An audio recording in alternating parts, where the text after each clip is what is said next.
Hello, I'm Bernard Hickey from interest.co.nz and welcome to another in our series of double shot interviews where we grab a couple of cups of coffee, bring in someone interesting and talk about an interesting subject. And today we've got Henry Lynch. Welcome in, Henry. Thank you, Ben. Henry is the Chief Executive of the New Zealand Association of Credit Unions. You don't see much about credit unions in New Zealand. They perhaps don't have the profile they might have overseas. How big is New Zealand's credit union movement? Bernard, in New Zealand there is 26 credit unions, have 177,000 members. That's what we call customers. And we have over 100 branches throughout New Zealand.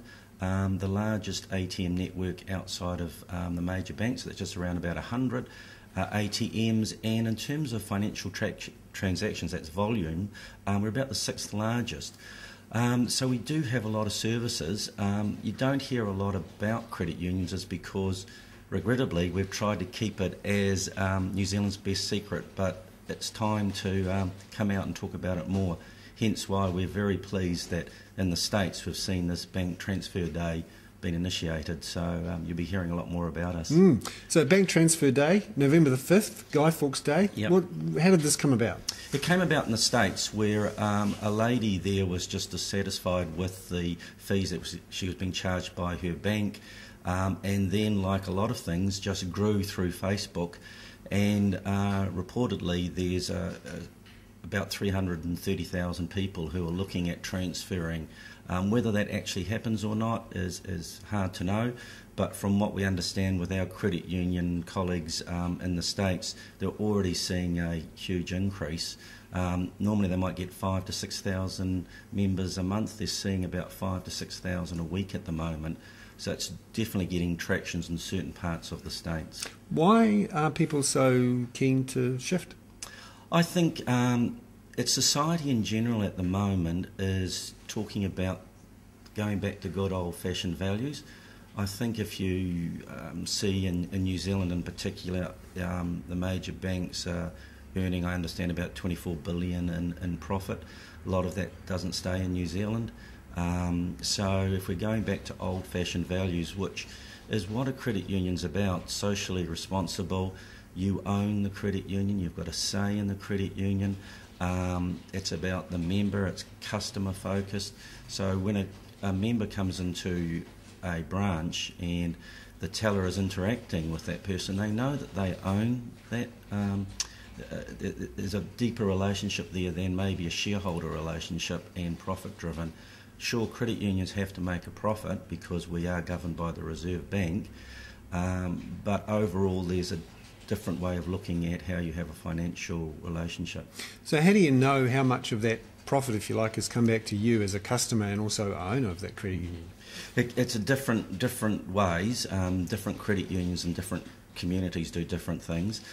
Some credit unions will have better interest rates on deposits.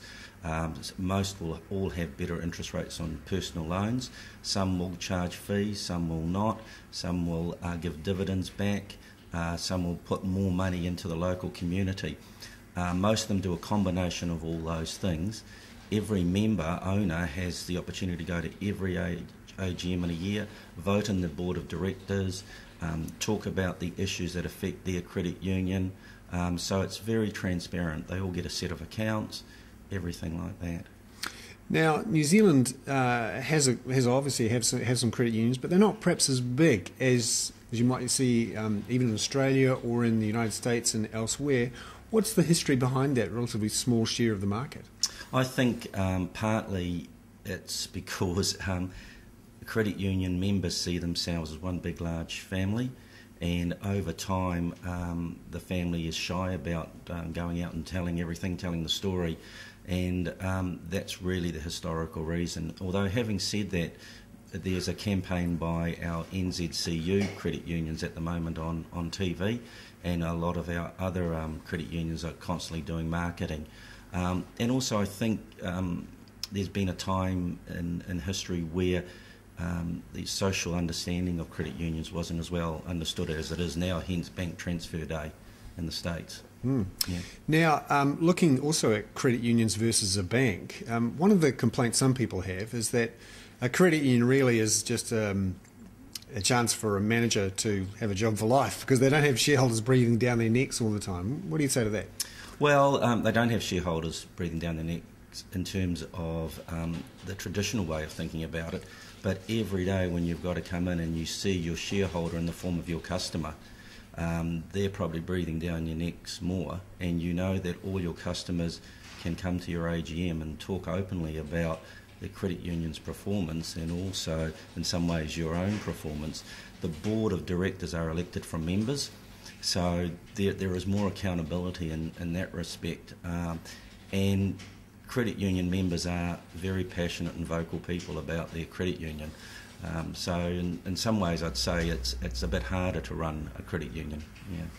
Now, looking at the strength of credit unions and the types of services they have, if you're in a bank at the moment and you did want to shift, could a credit union do everything that your bank does? Yes, I mean we do cheque accounts, savings accounts, personal loans. Most will do mortgages. The only thing that we have internet banking, we have phone banking, have the full range, ATMs. Probably the only thing that we don't have is a credit card, and that is probably a historical reason around that, and I think we see a lot of people in society having got into trouble around debt, and that we can give different facilities than a credit card, but that would probably be the one gap that we have. Do you have debit cards, so Visa debit or? A scheme debit, yes, that's coming in June next year, so we'll have that facility available, so our customers can look at those things, yes, that's next year. And what about the strength of these credit unions? We hear a lot about the credit ratings that banks have got, the risks around banks. Credit unions are smaller, yep. Therefore some might say maybe it's not so safe. Well, we are, just like a bank, we are regulated by the Reserve Bank. We have a trustee, so every regulatory thing that a bank has, a credit union has, have the same governance in place, board of directors and so on, must do monthly returns. So full supervision, exactly the same as a bank would have. So I don't think there is that much of a risk. And also during the GFC, Bernard, there was no credit union in New Zealand that went under or suffered any stress. And capital levels compared to the banks? I mean, do you have high levels of Tier 1 capital compared to the banks? Well, Tier 1 capital for us is probably the best Tier 1 capital you can get, because it's based on retained earnings, profit. So there's none of these fancy Wall Street instruments and derivatives and all that. It's real hard-earned profit put into retained earnings.